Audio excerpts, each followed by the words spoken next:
जय श्री राधा कृष्ण भगवान जी की जय। वैशाख मास महत्म की मंदिर श्री बंसी वाले महात्मा यूट्यूब चैनल की ओर से हम आप सभी भक्तों का हार्दिक अभिनंदन करते हैं। आज हम आपको सुनाने जा रहे हैं वैशाख मास महत्म के 27वें अध्याय की परम पावन परम सुंदर कथा, जो कि इस प्रकार है। राजा मैथिल श्रुतिदेव ब्राह्मण से कहने लगे हैं कि हे महाराज, वैशाख मास में कौन सी तिथियां अत्यंत पुण्यकारक मानी गई हैं, उसमें क्या क्या दान करना चाहिए और किसने इनको विख्यात किया है। तब श्रुतिदेव ब्राह्मण कहने लगे हैं कि हे राजन, वैशाख मास की सब तिथियां अत्यंत उत्तम हैं। प्रत्येक तिथि में किया गया दान कई गुना फल देने वाला है। संपूर्ण तीर्थ करने से जो फल प्राप्त होता है, वैसा ही फल वैशाख मास की एक एक तिथि में स्नान, दान, तप, होम और पूजन आदि से प्राप्त हो जाता है। वैशाख मास सब धर्मों के पालन के लिए परम श्रेष्ठ मास है। इस मास में जितनी भी भगवान की भक्ति कर ली जाए, उतना ज्यादा पुण्य फल मिल जाता है। हे राजन, कथा श्रवण करने मात्र से तत्काल मुक्ति मिलती है। रोगी तथा पीड़ित भी इस कथा के श्रवण मात्र से कृतकृत्य हो जाते हैं, अर्थात उन पर भगवान की अनंत कृपा हो जाती है।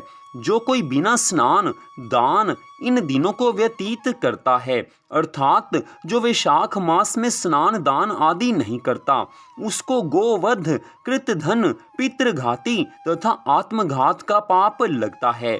जल स्वाधीन है तथा शरीर भी स्वाधीन है, फिर स्नान करने में संकोच क्यों किया जाए।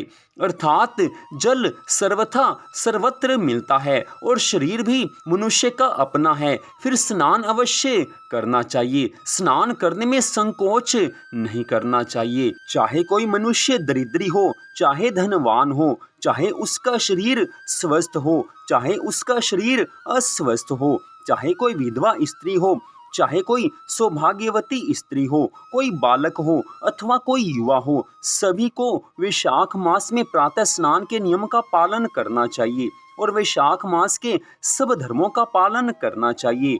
जो कोई नीच इन सुलभ धर्मों का पालन नहीं करता, उसको अवश्य नरक का भागी बनना पड़ता है। जैसे दही को मथ कर मक्खन निकाला जाता है, वैसे ही वैशाख मास को सब मासों का सार कहा जाता है। हे राजन, मैं अब तुम्हें एक प्राचीन इतिहास सुनाता हूँ, प्राचीन कथा सुनाता हूँ। जब पृथ्वी पर सावर्णी मनवंतर का राज्य था, 30वें कलयुग के अंत में जब सारे धर्म नष्ट हो गए, उस समय अनर्त देश में धर्मवर्ण नाम का एक ब्राह्मण हुआ। उसने घोर कलयुग में मनुष्यों को पापों में रत देखा। सब मनुष्य अपने अपने धर्मों से हीन हो गए और पाप करने लगे। हर ओर पाप ही पाप होने लगा। सब मनुष्य पाप कर्मों में रत हो गए। तब वह ब्राह्मण महात्माओं के सत्र यज्ञ देखने के लिए पुष्कर क्षेत्र में गया। वहां पर ऋषि मुनि शास्त्रों अनुकूल पुण्य कथाओं का वर्णन कर रहे थे। वहां पर संत महात्मा स्पष्ट बता रहे थे कि सतयुग में भगवान 1 वर्ष की तपस्या से प्रसन्न होते थे, तो त्रेता में 1 मास और द्वापर में 1 पक्ष में, किंतु कलयुग में उससे 10 गुना पुण्य फल प्रभु के स्मरण से हो जाता है।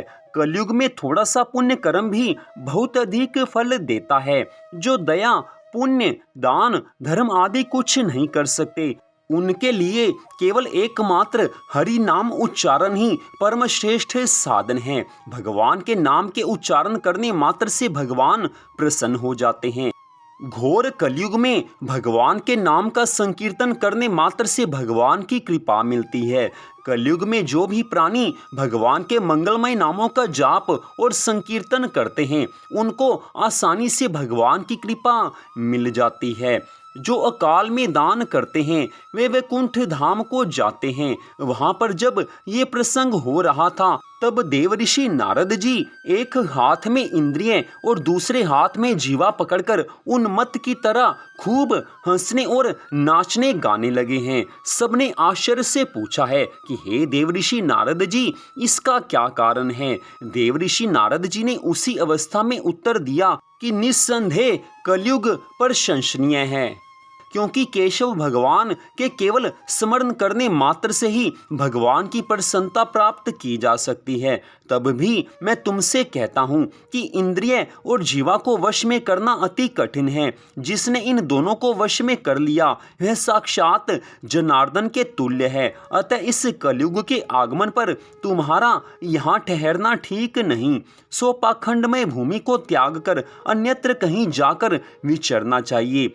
उस समय वे सब मुनि ऐसे वचन सुनकर यज्ञ समाप्त करके अन्यत्र पर्वतों पर चले गए। धर्मवाणी भी ये सुन नैष्ठिक ब्रह्मचार्य व्रत धारण कर छाल के वस्त्र पहन कमंडलू हाथ में ले जटा बढ़ाकर कलयुग के अत्याचारों को देखने लगे कि संपूर्ण मनुष्य जाति घोर पाप कर्मों में लग गई है। ब्राह्मण, सन्यासी तथा और सभी वर्णों के लोग पाखंडी हो गए हैं।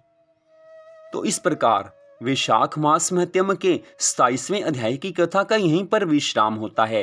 आज की इस कथा को सुनने के लिए आप सबका हार्दिक धन्यवाद। भगवान श्री राधा कृष्ण जी की वैशाख मास महत्म की अनंत कृपा सदा आप सब पर, आपके परिवार पर बनी रहे। इसी मंगल कामना के साथ जय श्री राधा रानी सरकार की, जय श्री कृष्ण भगवान की, जय वैशाख मास महत्म की। जय जय श्री राधे, जय जय श्री राधे, जय जय श्री राधे श्याम।